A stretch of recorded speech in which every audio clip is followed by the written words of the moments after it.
அந்த பையன் அந்த பொண்ணை அப்படி விரும்புறான், அவ்வளவு உயிருக்கு உயிராக காதலிக்கிறான். ஆனாலும் கூட அந்த பொண்ணு அந்த காதலை புரிஞ்சுக்காம அவனை வார்த்தைகளால காயப்படுத்திக்கிட்டே இருக்கா, சந்தேகப்பட்டுக்கிட்டே இருக்கா, பிரிஞ்சிடலாம் பிரேக்கப்னு அவனை காயப்படுத்திக்கிட்டே இருக்கா. ஒரு கட்டத்துல அவன் பொறுக்க முடியாம பிரியறதுனா பிரிஞ்சிருவோமான்னு வெறுத்து போய் சொல்ல 6 மாதம் அவர்கள் பிரிந்திருக்காங்க. அந்த 6 மாதத்துலதான் அந்த பொண்ணுக்கு காதலனுடைய அருமை புரியுது, நாம் எதை இழந்திருக்கோம் என்கிற உண்மை புரியுது.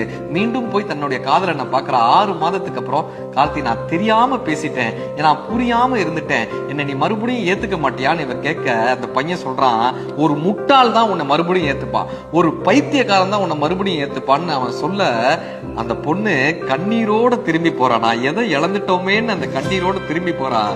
அந்த பையன், ஏமா ஒரு முட்டாள் தான் உன்னை ஏற்றுக்கொள்வான், ஒரு பைத்தியக்காரன் தான் உன்னை மறுபடியும் ஏற்றுக்கொள்வான், ஆனால் உனக்கு ஒரு உண்மை தெரியுமா, நான் உன்னிடத்தில் மட்டும், நம் காதலில் மட்டும் முட்டாளாகவும் பைத்தியமாகவும் இருக்கத்தான் விரும்புகிறேன் அந்த பையன் சொல்ல, அவ ஓடி வந்து அவனை அழைத்துக் கொண்டாள்.